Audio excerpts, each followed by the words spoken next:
Major ডালিম যা কষে কষে, এতদিন আমরা যা শুনছি সব ভুয়া।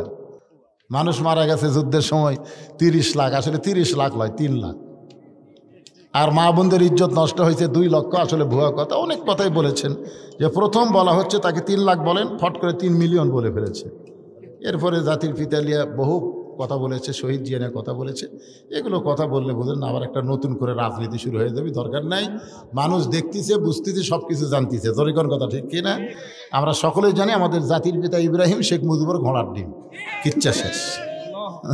আসসালামু আলাইকুম ওয়া রাহমাতুল্লাহি ওয়া বারাকাতুহু। আমাকে পরশুদিন এক মাহফিলে একজন বলতেছে, হুজুর হাসিনা তো পলেই গেছে, হাসিনা তো আপনাকে দেশ দিয়েই গেছে, তো খামাক এখন হাসিনার বিরুদ্ধে ওয়াজ না করে আপনারা কোরআনে তাফসির করেন।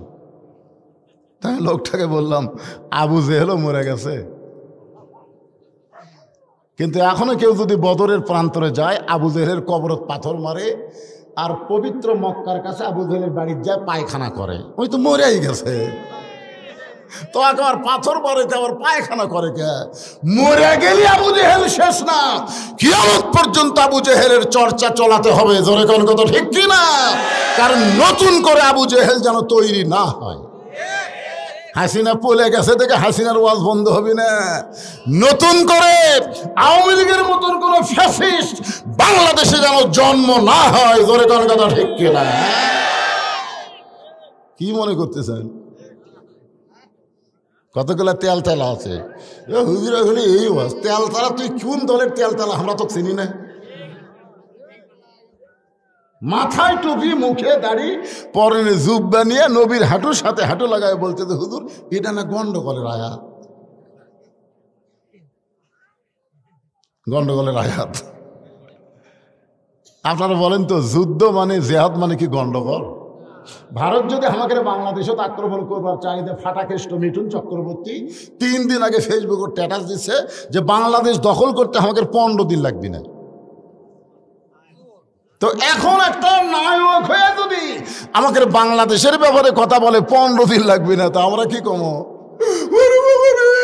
ওরে বাবারে কমো, আমরা কমাই। আয় হাতে 1.5 হাতা লাঠি আছে, আর 1 হাতে খুর আছে। দেশের মধ্যে ঢুকবো, লাঠি দিয়ে পাড়ে ফেলে দেবো, খুর দিয়ে কাটে পল্টে দেবো। জোরে কোন কথা ঠিক না? মালওয়ানের বাচ্চারা আয়। কি মনে করতেছেন? দোয়া করবো নাকি? আল্লাহ আল্লাহ। দেখেন, অকুনু মা সাদিকিন আয়াতের তাফসীর মনোযোগ দিয়ে শোনেন। সঙ্গে সঙ্গে আল্লাহ তাআলা নবীর উপর আবার আয়াত নাজিল করলেন, আমিনান নাসি মান ইয়াকুলু আমান্না বিল্লাহি ওয়া বিল ইয়াউমিল আখিরি ওয়া মা হুম বিমুমিনিন। আয়াতের বাংলা অর্থ হলো, আল্লাহকে বিশ্বাস করবে, আখিরাতকে বিশ্বাস, নামাজ পড়বে, রোজা করবে, হজ করবে, জিকির করবে, এরপরও তারা মুমিন নয়। আল্লাহ বলেছেন অহুয়া বিমুমিনিন, এরপরেও তারা মুমিন হতে পারবে না। মুসলমানের মধ্যে তারাই হলো মুনাফিক। জোরে গান, তারা কি? আরো জোরে বলেন। এই বাংলাদেশে আল্লাহর কোরআন দিয়ে বাংলাদেশ চলুক, এইটা যারা পছন্দ করে না, এরা যতই নামাজ পড়ুক, রোজা করুক, হজ করুক, যাকাত দেখ, এরা হলো মুনাফিক। জোরে কোন কি ফিক? মুনাফিক। মুসলমানের বাচ্চা হয়ে আল্লাহর কোরআন দিয়ে আমাদের বাংলাদেশ চলবে না, এই চিন্তা তোমার মাথার মধ্যে আসে কেমনে? তুমি চেষ্টা করো, তুমি চেষ্টা করো। রাসূল বলেছেন, মান সাআলাল্লাহু তাআলা আশ-শাহাদাতা বিসিদিকিন বাল্লাগাহুল্লাহু মানাজিলাশ শুহাদা ওয়া ইম্মাতা আলা ফিরাশিহি। বাংলাদেশে আল্লাহর কোরআনের বিজয় হবে। এই কোরআনের পক্ষে যারা ইসলামে আন্দোলন করবে, মনে মনে যদি নিয়ত করে দরকার হলে বাতিলের বিরুদ্ধে লড়াই করে শাহাদাতের পেয়ালা পান করব, আল্লাহ রাসূল বলতেছেন ওয়া ইম্মাতা আলা ফিরাশিহি, সে যদি নিজের বিছানায় মৃত্যুবরণ করে, বাল্লাগাহুল্লাহু মানাজিলাশ শুহাদা, হাসরের ময়দানে আল্লাহ তাকে শহীদদের কাতারে দাঁড় করায়া দিবে। তাহলে চেষ্টা করার দরকার আছে না নাই? হ্যাঁ, আমরা চেষ্টা করব ইনশাআল্লাহ। আল্লাহ ডাক দিলেন, ইয়া আইয়ুহাল্লাযীনা আমানু, যারা আমাকে বিশ্বাস স্থাপন করেছো, আত্তাকুল্লাহ, তোমাদের মধ্যে যদি আল্লাহর ভয়টা সবসময় রাখতে চাও, আল্লাহর ভয় রাখতে গেলে মানুষের আইন দেওয়া হবে না, মানুষের তৈরি আইন দিয়ে আল্লাহর ভয় সবসময় থাকবে না, মাঝে মধ্যে থাকবে। কি কন? আসলে নামাজ পড়ছেন আপনি আল্লাহর ভয়ে, এবার জমির ধান দেখবার যায় দেখতেছেন ওপর জমির পানি চলমল করতেছে, নিচে আমার জমির পানি নাই, তখন কিন্তু মানুষের ভয়, আল্লাহর ভয় আর নাই, তখন মানুষের ভয় কেউ নাই। মসজিদে করলো কার ভয়? কার ভয় নামাজ পড়ছে? কথা কন দেখেন, কার ভয় পড়ছে? তো বাইরে এসে চারিদিকে তাকায়া কেউ নাই, আস্তে করে বসে বিসমিল্লাহ কয়ে আল কাটছে, বিসমিল্লাহ কয়ে আল কাটে ওই পানিতে হাত ধোছে, ধুই আবার দাঁড়ায় চারিদিকে তাকায় বলে আলহামদুলিল্লাহ, কেউ দেখেনি। আপনারা বলেন তো, কেউ দেখেনি, এটা কি আল্লাহর ভয়ে না মানুষের ভয়ে? কেউ দেখেনি। এই যতদিন বাংলাদেশে মানুষের আইন চলবে ততদিন মানুষের ভয়টা এইরকমই হবে। মসজিদের মধ্যে ঢুকবে আল্লাহর ভয়ে, কিন্তু হাতের জুতা কিন্তু দরজার থুবি না, ওটাও আবার হাতত দিয়ে সামনে কাতরত যাবে। জোরে কোন কথা ঠিক কি না? জিজ্ঞাসা করা হচ্ছে কার ভয়ে? আল্লাহর ভয়ে। তো জুতা কেন? তখন বলছে যে হুজুর চোরের ভয়। আল্লাহর ভয় চোরের ভয় একই কলিজার মধ্যে যতদিন থাকবে ততদিন আপনি মুসলমান বলে দাবি করতে পারবেন, কিন্তু মরার সময় মুসলমান হয়ে মরতে পারবেন না। মরার সময় মুসলমান হয়ে মরতে গেলে দুনিয়ার সমস্ত ভয় অন্তর থেকে বের করে শুধুমাত্র আল্লাহর ভয় কলিজার থাকা লাগবে। জোরে কোন কথা ঠিক কি না? এই কারণে বলা হচ্ছে আত্তাকুল্লাহ, আল্লাহর ভয় কলিজার মধ্যে রাখতে গেলে। বর্তমানে যে আইন বাংলাদেশে চলতেছে, এই আইনের মধ্যে সন্দেহ আছে, ভুল আছে, ধোঁকা আছে। যে সংবিধান দিয়ে বাংলাদেশ চলতেছে, এই সংবিধানে ভুল আছে, সন্দেহ আছে, ধোঁকা আছে। কিন্তু যেই কোরআনের আপনারা ওয়াজ শুনতেছেন, এই কোরআনের মধ্যে কোনো সন্দেহ, ধোঁকা, ভুল, মাশাআল্লাহ। তাহলে দেশ স্বাধীন হওয়ার পর থেকে আমরা যা দিয়া চলতেছি সবগুলোর মধ্যে কি আছে? ভুল আছে, সন্দেহ আছে, ধোঁকা আছে। কিন্তু যেইটার ওয়াজ আমরা আজকে শুনবার আইছি, এইটার মধ্যে ভুলও নাই, সন্দেহ নাই, ধোঁকাও নেই। এখন আপনারা বলেন যে আমরা কি আজকে খালি শুনবো? টানা টানা করছেন কেন? মানাও লাগবে মানে? সাহস করে বলেন না কেন? আপনি এই মানবো কয়ে যদি আজকে ফজর আগে মরেন, আপনি জান্নাতে যাবেন। আর যখন টাইনে কবেন, 3 আলিফ টানে বলতেছেন মানাও লাগবে, তখন মরে গেলে ফেরেশতা কবে আল্লাহ কি করবো, ই তো টাইনিয়া করছে, আল্লাহটা টাইনিয়া জাহান্নামত লিয়া যা। বিশ্বাস নাই আপনাদের? বিশ্বাস নাই? আমরা আপনাদের দোয়াই গোটা বাংলাদেশ ঘুরতেছি, গোটা বাংলাদেশ আপনাদের দোয়াই ঘুরতেছি। আগামী তো অবস্থা খারাপ না, আগামীর অবস্থা খুবই ভালো ইনশাআল্লাহ। বুঝতেছেন ভাই? কারণ ভাগ্য গুণে আমরা কে ইউনুস পাচ্ছি রে।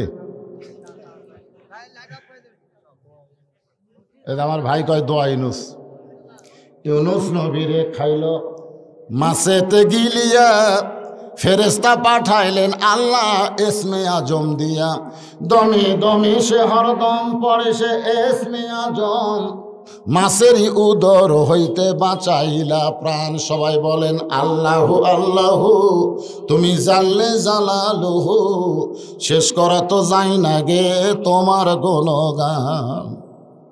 আমাদের বাংলাদেশের মতন 96 দেশের খলিফা হযরত ওমর আত্তাকুল্লাহ, আল্লাহর ভয়কে নিজের চোখে দেখার জন্যে ছদ্মবেশে মদিনার অলি গলি ঘুরতেছেন। হঠাৎ হযরত ওমর দেখতে পায় 2 পাহাড়ের মাঝখানে একটা গিরিপথ। জোরে বলেন কি পথ? একটা গিরিপথ। যারা হজ করতে গেছেন, এখন আর বর্তমানে মক্কা মদিনায় গিরিপথ নাই, অনেক পাহাড়ের ভেতর দিয়ে এখন রাস্তা হয়ে গেছে। আগে ছিল 2 পাহাড়, 2 দিকে মাঝখানে একটা রাস্তা। এ রাস্তার নাম হলো গিরিপথ, ভয়ঙ্কর রাস্তা। বাংলাদেশের মতন 96টা দেশের খলিফা হযরত ওমর আত্মা করল আল্লাহর ভয়। নিজের চোখে দেখার জন্য ছদ্মবেশে ঘুরতে ঘুরতে দেখে একটা সুন্দরী মেয়ে ধীর গতিতে হেঁটে হেঁটে আসতেছে। একটা অতীব সুন্দরী মেয়ে ধীর গতিতে হেঁটে হেঁটে আসতেছে। মেয়েটার সামনেও কোনো মানুষ নাই, পিছনেও কোনো মানুষ নাই। ওমর ফারুক আসমানের দিকে তাকাই বললেন, আলহামদুলিল্লাহ। কোন দিকে? কে আছে? আরো জোরে কন। এটা কি মাস? এটা আরবিতে কোন মাস? অনেকে বলে না যে আল্লাহ সব জায়গাতে আছে। আল্লাহ বলে সব জায়গায় থাকে, তাহলে রাসূল কোথায় গেছিল মেরাজ করবার? কথা কন না কেন? অনেকে কিন্তু বলে যে আমরা আছি যেখানে আল্লাহ আছে সেখানে। আর আমাকে এলাকার এক ভণ্ড কয়, যত কাল্লা তত আল্লাহ। ইমানকে পরিষ্কার করা লাগবে। ইয়া আইয়ুহাল্লাযীনা আমানু, আগে আল্লাহ ইমানদারকে লক্ষ্য করে ডাক দিয়েছেন। আমরা বলবো আমরা আছি যেখানে আল্লাহর পাওয়ার সেখানে আছে না নাই? আল্লাহর চোখ আছে সেখানে, আল্লাহর কান আছে সেখানে। আপনি ফিস ফিস করে কথা বলেন, আল্লাহ শুনতে পায়। এমনকি বলাও লাগবে না, মনের মধ্যে কল্পনা করেন আমার আল্লাহ জানতে পারে। আপনি যেখানেই থাকেন না কেন আল্লাহর চোখে আপনাকে দেখতে পায়। ধরে কোন কথা ঠিক কিনা? কিন্তু আল্লাহর নির্দিষ্ট একটা জায়গা আছে, সে জায়গা হলো মানিস্তাওয়াল আরশ। আল্লাহ আরশে অধিষ্ঠিত। আসমানের দিকে তাকায় হযরত ওমর আল্লাহর প্রশংসা করলেন, আলহামদুলিল্লাহ। এত সুন্দর একটা মেয়ে এই দুই পাহাড়ের মাঝখান দিয়ে ধীর গতিতে হাঁটতেছে, এত সুন্দরী একটা মেয়ে। এখন আপনারা চিন্তা করতেছেন হযরত ওমর যে মেয়েটাকে সুন্দরী বলতেছে, মেয়েটার চেহারা দেখে মেয়েটাকে সুন্দরী বলতেছে। বর্তমান বাংলাদেশের পরিবেশে পরিমণিকে মানুষ সুন্দরী বলবে। বাংলাদেশের পরিবেশে বেপরদা নারী চেহারা যদি ভালো হয় তাকে সুন্দরী বলবে। কিন্তু আল্লাহর কোরআন দিয়ে যখন বাংলাদেশ চলবে তখন বেপরদা নারীকে কোনো তুমি সুন্দরী বলা হবে না। সুন্দরী নারী তারাই হবে যারা আল্লাহর আইন পর্দা মেনে চলে। মেয়েটা যদি দেখতে খাটো হয়, মেয়েটা যদি দেখতে কালো হয়, এরপরেও যদি আল্লাহর আইন পর্দা মেনে চলে, আল্লাহর ইসলাম কেবলমাত্র তাদেরকে সুন্দরী নারী বলে। আমার সঙ্গে এখন আপনাদের সবাইকে যদি আল্লাহর কোরআন বিশ্বাস করেন তাহলে স্লোগান দেওয়া লাগবে।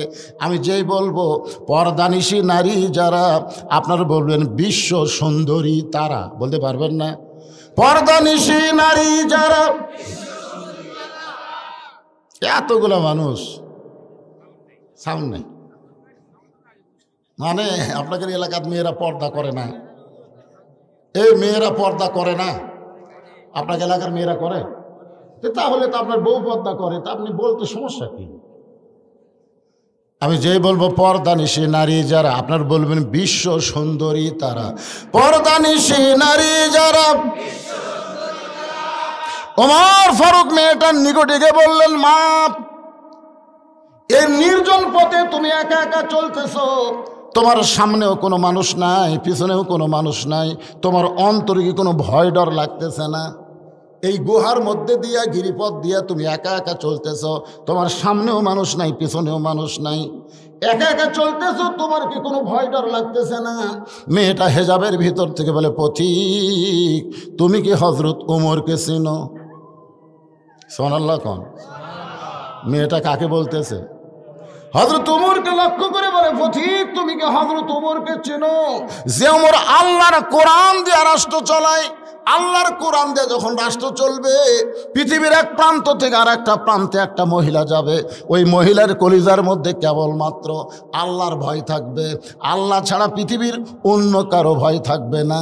তাহলে কোরআন দিয়ে যখন রাষ্ট্র চলবে, দুনিয়ার কারো ভয় অন্তরে থাকবে না, একমাত্র ভয় থাকবে কার? তাহলে আত্মাকুল্লাহ ডিগ্রি যদি আমরা অর্জন করতে চাই, মানুষের সংবিধান, মানুষের আইনকে বাতিল করে দিয়া আমার আল্লাহর কোরআনের আইনের দরকার আছে না নাই? আল কোরআনের আলো। আবু জেহেলও ছিল, এটা আপনাকে স্লোগান, ওটা আবু জেহেলের স্লোগান। আল্লাহ নবী বলেছিল, বাবা তুমি ঘরের মধ্যে কোরআন শরীফ পড়ো, তুমি কি চাও? তুমি যা চাবা। তুমি যদি সুন্দরী একটা বউ চাও, অল্প বয়সের কচু বউ তোমাকে দেব। তুমি যদি টাকা পয়সা চাও, তোমার ঘরের মধ্যে টাকা দিয়ে ভরে দেব। তুমি যদি ভালো ভালো খাবার চাও, গোটা ঘর তোমার খাদ্যের গুদাম হয়ে যাবে। শর্ত হলো কোরআন শরীফ নিয়ে তুমি ঘরের মধ্যে থাকবা, ঘরের বেড়াদান যাও না, বেড়াদান যাও না। নবী বললেন, চাচা যেগুলো আপনারা দিবার চাচ্ছেন সেগুলো তো দূরের কথা, যেটা কোনোদিনও দিবার পারবেন না, আমার ডান হাতে যদি সূর্য দেন আর বাম হাতে যদি চন্দ্র দেন, আল কোরআনের আলো এইটা সব জায়গায় জ্বলাতে হবে। ধরে কোন কথা ঠিক কিনা? তাহলে আবু জেহেলের স্লোগান বাদ দিয়া নবীর স্লোগান ধরেন। আমি যেই বলবো আল কোরআনের আলো, আপনারা বলবেন সব জায়গায় জালো। আল কোরআনের আলো, কোরআন হাদিস যেখানে, দুনিয়ার মুসলমান লিল্লাহে তাকবীর। ওমর ফারুককে মেয়েটা বলতেছে, পথিক তুমি কি হজরত উমরকে চেনো? যে ওমর আল্লাহর কোরআন দিয়ে রাষ্ট্র চালায়, আর কোরআন দিয়ে যখন রাষ্ট্র চলবে তখন পৃথিবীর এক প্রান্ত থেকে আর একটা প্রান্তে একটা মহিলা মানুষ যাবে, তার কলিজার মধ্যে কেবলমাত্র ভয় হবে কার? আমার সঙ্গে তাহলে সবাই বলার চেষ্টা করবেন, সেদিন ষোড়শী নির্জন পথে যাবে, কোনো জন কটু কথা কবে না, পথে আর প্রান্তরে সম্পদের মোহে পড়ে খুন আর রাহাজানি হবে না।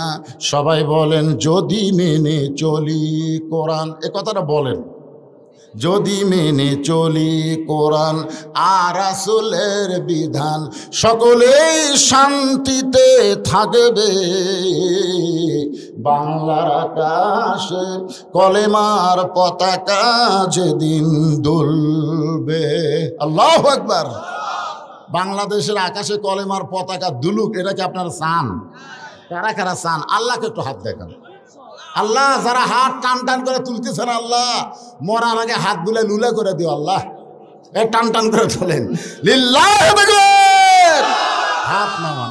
আরে চাইছেন, এরাই তো ফেরেশতারা ভিডিও করে আল্লাহ দেখাচ্ছে। দেখেন আল্লাহ, বাংলাদেশের জনগণ আপনার কোরআন অনুযায়ী চলবার চাই। আল্লাহ বলে নিয়ত করার সঙ্গে সঙ্গে আমি আল্লাহ ওদের প্রতি রাজি এবং খুশি হয়ে গেলাম। তো দুই হাত তুলে আল্লাহর দেখালেন, অসুবিধা কোন থেকে? বুঝতে পারতেছে না আওয়ামী লীগ, বিএনপি, জাতীয় পার্টি এরা মনে করতেছে কোরআন দিয়ে যদি বাংলাদেশ চলে তাহলে হামাকে কি হবি রে? আরে পাগলা, কোরআন দিয়ে বাংলাদেশ চললে হিন্দুকেরও লাভ আছে। আমার এলাকার সবগুলা হিন্দু একদিন আমার মাদের সাথে এসে বলছি, তো হুজুর আমরা আপনার দল করব। আমি বললাম কেন? বলে বহু দল দেখা শেষ, আগামীতে দেখবো হিন্দুরা আল্লাহর কোরআনের বাংলাদেশ। দেখছেন, হিন্দুরা বলতেছে। আর আপনার মুসলমানের বাচ্চা হয়ে কথা সাহস পাচ্ছেন না, মনে করতেছেন কোরআন দিয়ে দেশ চললে তো এক নম্বর কাম হবে নামাজ পড়া রে। আমরা তো ফজর নামাজ পড়ি না রে, যে ঠান্ডা, আজান দিলে আমরা আড়াই হাত হই। এখন কোরআন দিয়ে রাষ্ট্র চললে প্রথমেই শর্ত হবে নামাজ কায়েম করা, নামাজ না পড়লে 5 হাত বেড়িয়া নামাজ ধরাবি। জোরে কোন কথা ঠিক কিনা? এইরকম বেয়া নামাজেরা চাচ্ছে কোরআন দিয়ে বাংলাদেশ না চলুক। যারা সুদ খায় তারা করছে আমি একা বসে থাকা যে হারে বাড়তি খাচ্ছি। যেদিন থেকে কোরআন দিয়ে বাংলাদেশ চলবে সেদিন সুদ ভিত্তিক অর্থনীতিকে কবর দিয়া জাকাত ভিত্তিক অর্থনীতি চালু হয়ে যাবে। জোরে কোন কথা ঠিক কিনা? এ কোরআন দিয়ে যদি বাংলাদেশ চলে তাহলে শাবনুর পপি পূর্ণিমা এরকম দেখা যাবি না রে। সব মেয়ে মানুষ বোরকার মধ্যে ঢুকবি রে, তখন আমরা দেখবো কাকে। এলা নানা ধরনের চিন্তা, মিন শাররিল ওয়াসওয়াসিল খান্নাস। শয়তান আপনাদের মনের মধ্যে ধোঁকা দিচ্ছে, কোনো ধোঁকা না। আল্লাহর কোরআন আসলে আওয়ামী লীগ, বিএনপি, জামাত, তাবলীগ মসজিদের মধ্যে ঢুকলে যেমন আমরা কাতার সোজা করে দাঁড়াই, বাংলাদেশের সব মুসলমান আমরা ভাই ভাই হয়ে যাব। জোরে কোনো কথা ঠিক কিনা? আমাদের মধ্যে কোনো বৈষম্য থাকবে না। ওমর ফারুক মেয়েটাকে বলতেছে, মা তোমার কথা শুনে আমি অত্যন্ত খুশি হইলাম, কিন্তু তুমি যে ধীর গতিতে চলতেছ, তোমার চলা দেখে মনে হচ্ছে তুমি একজন দুঃখী নারী। কারণ তুমি যে ধীর গতিতে দুই পাহাড়ের মাঝখান দিয়ে হাঁটতেছো, আমার মনে হয় তুমি একজন দুঃখী নারী। মেয়েটা হেজাবের ভিতর থেকে বলতেছে, পথিক আমি আসলেই একজন দুঃখী নারী। আজকে 6 দিন হলে হযরত উমরকে আমি খুঁজে বেড়াই। সুবহানাল্লাহ কবেন না? আসলে আমি একজন কি? আমি আসলে একজন দুঃখী নারী। আজকে 6 দিন হলে হযরত উমরকে আমি খুঁজে বেড়াই। উমর ফারুক বলতেছে, মা তুমি পাগলি নাকি? উমর হলো অর্ধ পৃথিবীর খলিফা। সে উমরকে খোঁজার জন্যে তুমি দুই পাহাড়ের মাঝখানে কেন খুঁজতেছ? উমরকে যদি পাবার চাও তাহলে সংসদ ভবনে যাও, গণভবনে যাও, বঙ্গভবনে যাও। এইগুলো ভবনে গেলে তুমি ওমরকে পাবে।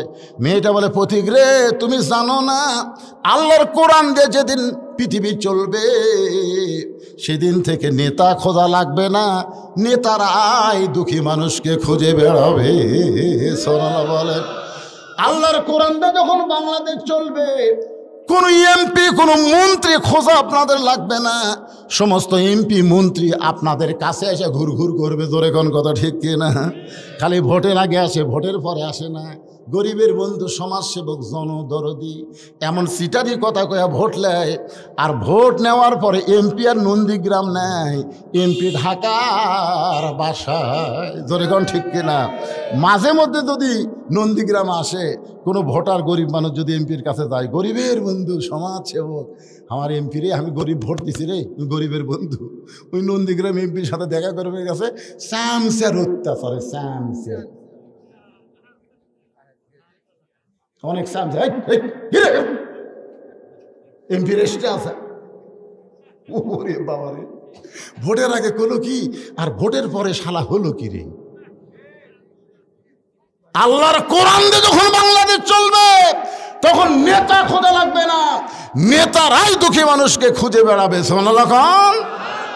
এই কোরআন দিয়ে যখন বাংলাদেশ চলবে তখন কোনো গরিব মানুষ ধনীর বাড়ি যাওয়া লাগবে না, কোনো গরিব মানুষকে ধনীর বাড়ি যাওয়া লাগবে না। ধনীরাই গরিবের দরজায় দরজায় ঘুরবে। ধনী তুমি যদি জান্নাতে যাবার চাও, ও ধনী ধনী তুমি যদি জান্নাতে যাবার চাও, 2.5 টাকা গরিবক বুঝে দাও। জান্নাত তোর বাপের বাড়ি না যে টাকা ব্যাংক থুবো আর তুই জান্নাত যাবো। মরিয়া দেখ, কবরের মধ্যে 70টা সাপ হবে, এক একটা সাপের 5টা করে মাথা হবে। জোরে কোন কয়টা করে মাথা? এরকম 5 মাথা লিয়া টাকা আলার বুকের উপর যখন মারবি না, 40 গজ মাটির তলে যাবি, 40 গজ। তো কোরআন দিয়ে যখন রাষ্ট্র চলবে তখন ধনীরা গরিবের টাকা বুঝে দেওয়ার জন্যে গরিবের দরজায় দরজায় ঘুরবে, গরিবের দরজায় দরজায় ধনীরা ঘুরবে। গরিবরা কোনোদিন ধনীর বাড়িতে আসবে না, নেতার কাছে কোনোদিন যাওয়া লাগবে না, নেতারাই দুঃখী মানুষকে খুঁজে বেড়াবে। মেয়েটা বলতে, পথিক আজকে 6 দিন হলে হযরত উমরকে খুঁজতেছি, আর 1 দিনের মধ্যে যদি না পাই তাহলে আসল জায়গায় আমি বিচার দিব। সুবহানাল্লাহ কর না কেন? মেয়েটা কি বলতেছে? আজকে কয় দিন হলে খুঁজতেছি? আজকে 6 দিন হলে হযরত উমরকে খুঁজতেছি, আর 1 দিনের মধ্যে যদি খুঁজে না পায় তাহলে আসল জায়গায় বিচার দিব। উমর ফারুক ছোট বাচ্চার মতন থরথর করে কাঁপতেছে। থরথর করে কাঁপার কারণ হলো কি জায়গা?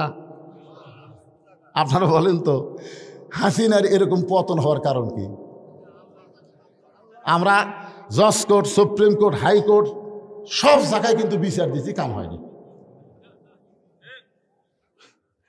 যত খারাপ মানুষ সব জামিন পায়, আর যত ভালো মানুষ সব জেলখানায়। তখন জনগণ দেখলো না, কাম হবি না, আসল জাগাত। সকালবেলা হুমকি মারছে আমার 5 ফিরে। সকালবেলা, আমাকে চিনিস, আমাকে চিনিস, আমি কার দল করি তুই জানিস? আগামীকাল সকাল 10টায় তোকে সাইজ করবো রে, সকাল 10টায়। এমন হুমকি মারছে, গরিব মানুষ বাড়ির যা কাঁদতেছে। বউ বলে, কান্দো কেন? বলে, সকাল 10টায় আমার হাত পা ভাঙবি। বউ কই, তুমি পাগল নাকি? সকাল 10টায় তোমার হাত পা ভাঙবি আর তুমি আগা রাত্রে কান্দিছ? এ দেশত কি বিচার নাই? এ দেশ কি মগের মূল্য হলো নাকি? তুমি চেয়ারম্যানকে বিচার দাও, মেম্বারকে বিচার দাও। তখন স্বামী মুচকি মুচকি হাসে। বউ কলে, হাসো কেন? তুই বজরুল রশিদের ওয়াজ শুনিস নি? বউ কয়, বজরুল রশিদ আবার কি ওয়াজ করছে? বজরুল রশিদ ওয়াজ করছে 6 বছর আম বাগানে চাষ করছে, 6 বছর। জ্যৈষ্ঠ মাসে দেখতে গেছে আম পাকছে কিনা। যা দেখে গাছের ডালে বসে এক ছোট্ট বাচ্চা পাকা আম পাড়তিছে আর ব্যাগের মধ্যে তুলতেছে। বাগানের মালিক বলে, কে রে, আমি খাইনি, আমার পরিবারের কেউ আম খায়নি, আর তুই আমার কাছে আম পাড়তেছিস, তোর বাপক যা বিচার দিব রে। ছেলে খালি মুসকে মুসকে হাসে। বাগানের মালিক বলে, হাসিস কেন? বলে, আমার বাপক কোথায় খুঁজবার যাবেন, আমার বাবা আর এক গাছে চড়ছে। তখন বাগানের মালিক নিচে বসে কান্দের বলে, আল্লাহ বিচার দিমো কার কাছে? বেটাও চোর, বাপও চোর।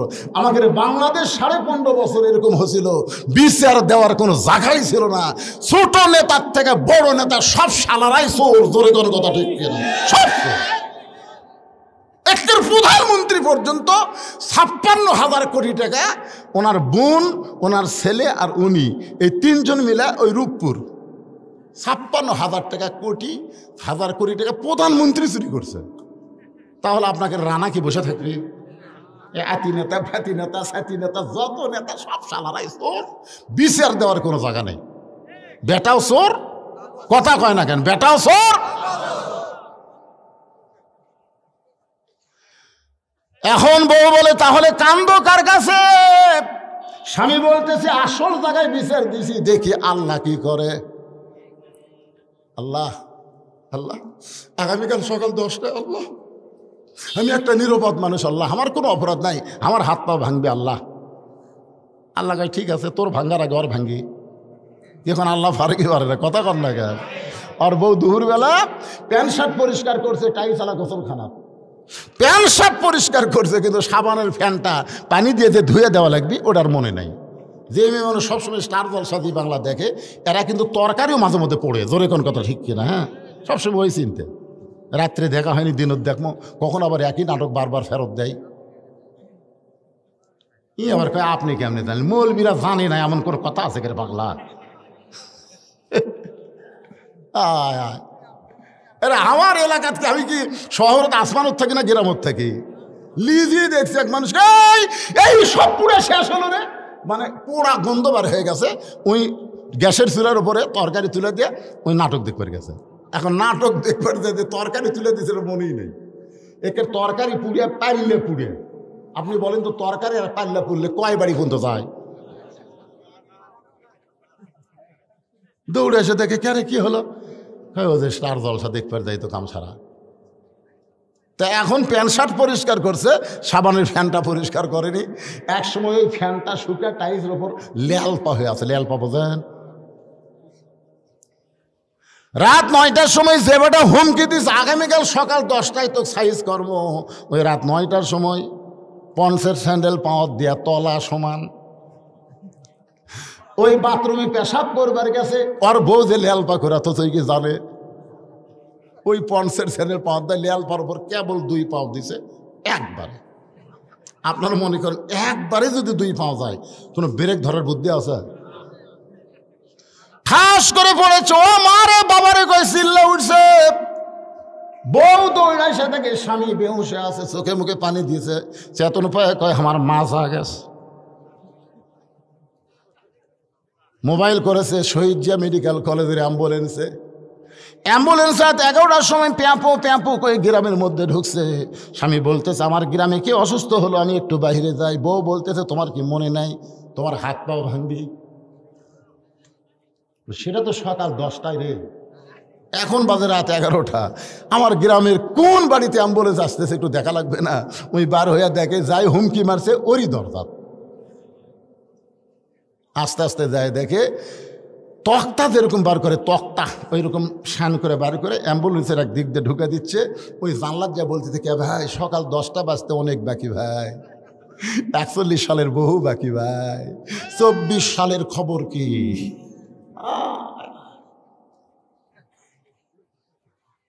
তাবারাকাল্লাযী বিয়াদিহিল মুলকু ওয়া হুয়া আলা কুল্লি শাইইন কাদির। গোটা পৃথিবীর রাজত্ব কর্তৃত্ব মালিকানা কার হাতে? সমস্ত ক্ষমতার মালিককে। সকাল 10টায় তুমি মাজা ভাঙবার চাইছিলা, রাত 10টার সময় আল্লাহ তোমাকে সাইজ করিছে। 41 সাল পর্যন্ত তুমি থাকবা, 24 সালে আল্লাহ তোমাকে চোরের মতন পালায়া দিছে। ক্ষমতার মালিককে। হুমকি ধমকি দিও না, হুমকি ধমকি। আল্লাহর বান্দার একটু মনোযোগ দিয়ে শুনবেন। মেয়েটা বলতেছে 6 দিন হলে হযরত ওমরকে খুঁজতেছি, আর 1-8 দিনের মধ্যে যদি ওমরকে না পাই তাহলে আমি আসল জায়গায় বিচার দিব। সঙ্গে সঙ্গে হযরত ওমর ছোট বাচ্চার মতন কান্দের বলে, মা তুমি যেই ওমরকে খুঁজতেছ আমি হইলাম সেই ওমর। তুমি যেই উমরকে খুঁজতেছো আমি হলাম সেই উমর। মেয়েটা হেজাবের ভিতর থেকে ফোঁপায় ফোঁপায় কান্দের বলে, আমিরুল মুমিনিন, আপনি যদি সেই উমর হন তাহলে চোরের মতন একা একা কেন ঘুরতেছেন? আপনার কি কোনো চামচা নাই? বাংলাদেশের মতন 96টা দেশের খলিফা, জোরে কোন কয়টা? একা একা চোরের মতন ঘুরতেছেন, আপনার কি কোনো চামচা নাই? উমর ফারুক চোখের পানি বের করে বলে, মা চামচা পালার পশা পাবো কোথায়? আপনার দেখবেন যে নেতার পিছনে যত চামচা থাকে ওই নেতা দেশের সম্পদ তত মারে, কারণ দেশের সম্পদ না মারলে চামচা পালা যাবে না। চামচা পালবার গেলে তাদেরকে হুন্ডার তেলের টাকা, নাস্তার টাকা দেওয়া লাগবে। এগুলোর টাকা কিন্তু গরিবের হক মারা দেওয়া জোরে কোন কথা ঠিক কি না? লেখা আছে কাটে 10 কেজি, এখন বালতিত করে মেপে দেয়। দাঁড়ি পল্লা নাই তো, দাঁড়ি পল্লা বাতিল করে দিয়েছে সংসদ ইয়ার থেকে, হাইকোর্ট থেকে দাঁড়ি পল্লা বাতিল। দাঁড়ি পল্লা কি এখন বালতির দাগ দিছে, ওই দাগ পর্যন্ত চাউল দেয়, মাপা হয় 8 সের। কে রে লেখা আছে 10 কেজি হলো 8 সের। সাহস করে একটু চেয়ারম্যানের কাছে যায়, একটু লোক মা দিছে, চেয়ারম্যান সাহেব কার্ডে লেখা আছে 10 কেজি আর আপনি দিলেন 8 সের। তখন চেয়ারম্যান চৌকিদারকে বলছে, নাম কাটে দে, নাম কাটে দে। জোর হাত করে বলতেছে, যা দিচ্ছেন দেন, আর জীবনেও লোক মা দেবো না। চেয়ারম্যান কয়, পাগলা, তো 2 কেজি না মারলে আমি চামচা পালমো কি দিয়ে রে? তাহলে চামচা পালবার গেলে যে টাকা লাগে সেই টাকা হযরত ওমরের নাই, জোরে কান আছে। ওমর ফারুক বললেন, মা কি দুঃখ তোমার মনে, যেই দুঃখ নিয়ে আজকে 6 দিন হলে তুমি আমাকে খুঁজতেছ, তোমার দুঃখের কথাটা কি একটু বলা যায় না? এবার শোনেন, ইয়া আইয়ুহাল্লাযীনা আমানু ইন্নাল্লাযীনা ক্বালু রাব্বুনাল্লাহু সুম্মা তাতানাজ্জালু আলাইহিমুল মালাইকা আল্লা তাখাফু ওয়া লা তাহজানু ওয়া আবশিরু বিল জান্নাতিল্লাতী কুনতুম তুআদুন। ইয়া আইয়ুহাল্লাযীনা আমানুত্তাকুল্লাহা ওয়া কুনু মা'আস সাদিকিন। মেয়েটা বলতেছে, ইয়া আমিরুল মুমিনিন, আমার জীবনের সবচাইতে বড় দুঃখ হলো আমি 6 বছর বয়সে ঈমান গ্রহণ করেছি। শুধু ঈমান গ্রহণ করার অপরাধে, শুধু ঈমান গ্রহণ করার অপরাধে আমাকে জালেম সরকার, জোরে কোন কি সরকার? জালেম সরকার 12 বছর জেলখানায় বন্দি করে রাখছে। আমার জীবনে কোনো অপরাধ নাই, একটাই মাত্র অপরাধ, শুধু ঈমান গ্রহণ করার অপরাধ। ঈমানের কলিমা পড়া কোনো সমস্যা না, ঈমানের কলিমা গ্রহণ করাই হলো অপরাধ। আমাদের বাংলাদেশে যারা ঈমানের কলিমা পড়েছে তাদেরকে পুলিশ কোনোদিন খুঁজবে না, কিন্তু যারা ঈমান গ্রহণ করে, ঈমান অনুযায়ী যারা কোরআনের আইন চায়, তাদেরকে কিন্তু 15.5 বছর বাড়ির থাকতে দেয় নাই। জোরে কোন কথা ঠিক কি না? মেয়েটা কি বলতেছে, আমার জীবনের সবচাইতে বড় দুঃখ হলো 6 বছর বয়সে ঈমান গ্রহণ করেছি, 12 বছর জেলখানায় বন্দি জীবন কাটাইছি। সকালবেলা 3টা করে চাবুক মারছে, বিকেলবেলা 3টা করে চাবুক মারছে। আমার দেহের এমন কোনো জায়গা নাই যেই জায়গায় জালেমের চাবুকের আঘাতের দাগ নাই। আপনারা বলেন তো, আমিন হামজা কোন অপরাধে জেলখানায় 3 বছর? মামুনুল হক কোন অপরাধে জেলখানায় 3 বছর? যেই মামুনুল হক বাঘের মতন গর্জন করে ভাষণ দেয়, আর সেই মামুনুল হককে জেলখানায় নিয়ে যাওয়ার পরে সে হেঁটা হেঁটা আদালতে আসতে পারে না, তাকে সিয়ারে করে আদালতে আনতে হয়। ধরে কোন কথা ঠিক কিনা? তার মানে কি বুঝতেছেন? আলেমদেরকে জেলখানা নিয়ে যায় ওই সমস্ত জালেমরা কিন্তু সহজে রাখে না, বরং তাদের উপরে নানা ধরনের শাস্তি আরোপ করা হয়। ধরে কোন কথা ঠিক কিনা? এমনকি আমাদের ইমামে আজম আবু হানিফা রহমতুল্লাহ আলাইহিকে মিথ্যা অন্যায়ভাবে জালিম জেলখানায় বন্দি করে নানা ধরনের কষ্ট দিয়েছে।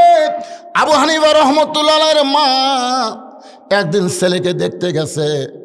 ছেলেকে যখন দেখতেছে তার গোটা গায়ে রক্ত, গোটা গায়ে রক্ত। মা বলে, বাজান তোর পাঞ্জাবের উপর দিয়ে রক্ত কেন দেখা যায়? আবু হানিফা রহমতুল্লাহ আলাইহি নুমান বিন সাবিত কান্দে বলে, মা অন্যায়কে গ্রহণ না করে হকের পক্ষে থাকার কারণে দৈনিক 21টা করে চাবুক জালেম আমার দেহে মারে।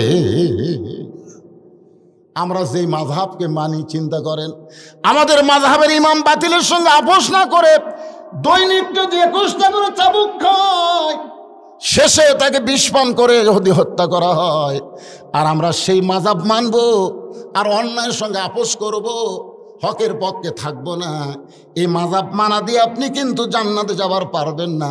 ইমামকে অনুসরণ করা লাগবে। ধরে কোন কথা ঠিক কিনা?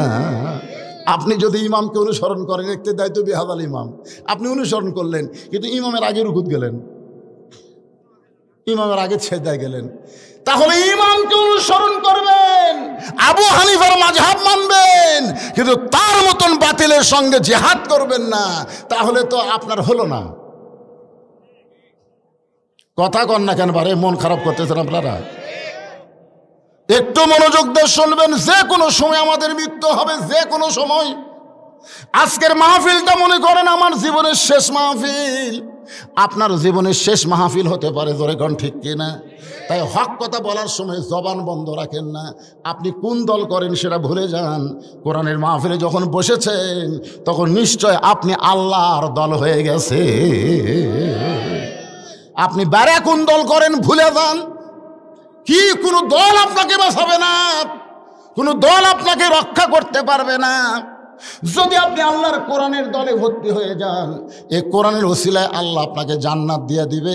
তাই অন্য কোনো দিকে মনোযোগ না দিয়ে একটু মনোযোগ দিয়ে কথাগুলো শুনবেন। মেয়েটা বলতেছি, আমির আল মুমিনিন, আমি যেই দেশের জেলখানায় বন্দি ছিলাম ওই দেশের নাম হলো রোম দেশ। জোরে কোন নাম কি? আপনি যখন রোম পারস্য দখল করলেন, তখন আপনি ঘোষণা করলেন মুসলমান কোন রাষ্ট্র যখন দখল করবে ওই রাষ্ট্র তখন আল্লাহর কোরআন দিয়ে চলবে। আর আল্লাহর কোরআন দিয়ে যখন কোনো রাষ্ট্র চলবে ওই রাষ্ট্রে আর কোনো জেলখানা থাকবে না। আমির আল মুমিনিন, জেলখানার দরজা যখন মুক্ত করে দিলেন তখন আমি জেলখানা থেকে মুক্ত হয়ে বের হলাম। আমি কোথায় যাব বলেন? আমার দাদা হলো খ্রিস্টান, আমার বাবা হলো খ্রিস্টান, আমার 14 গোষ্ঠীর সবাই খ্রিস্টান, এমনকি রোম দেশের সবাই খ্রিস্টান। আমি খ্রিস্টান ধর্মের একজন মুমিনা নারী হয়ে আমি কোথায় যাব? তা আজকে 6 দিন হলে এই 2 পাহাড়ের মাঝখানে আপনাকে খুঁজতেছি। যদি আপনাকে খুঁজে পাই, আপনার কাছে এই দুঃখিনী মেয়েটা একটু আশ্রয় চাই। সুবহানাল্লাহ কয় না? আপনার কাছে এই দুঃখিনী মেয়েটা একটু আশ্রয় চাই। উমর ফারুক মুচকে মুচকে হাসিতে বললেন, মা আমি তোমাকে আশ্রয় দিবার পারবো না, তবে আল্লাহর কোরআন তোমাকে অধিকার দিয়েছে। আপনারা বলেন তো, এই কোরআনে নারীদের অধিকার আছে না নাই? কতগুলা মেয়েদের কানে কানে দিয়ে বলবে, খবরদার খবরদার কোরআনের দলত যেন ভোট দিও না। কোরআনের দলত ভোট দিলে কিন্তু তোমাকেও মার্কেট করবার দিবি না, তোমাকে কিন্তু বাড়ির থেকে বাইর হবার দিবি না, তোমাকে কিন্তু সুটকেসের মধ্যে তালা দিয়া বন্ধ করে থবি।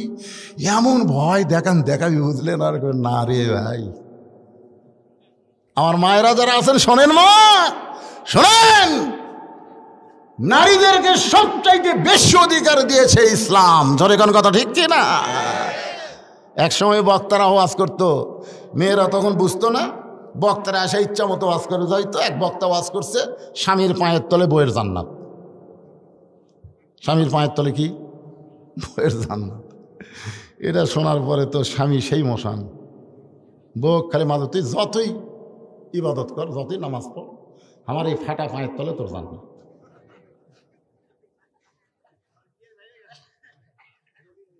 কিন্তু আপনারা দেখেন তো কোরআন হাদিসের কোনো জায়গাত কিন্তু নাই যে স্বামীর পায়ের তলে জান্নাত, বরং মায়ের পায়ের তলে জান্নাত।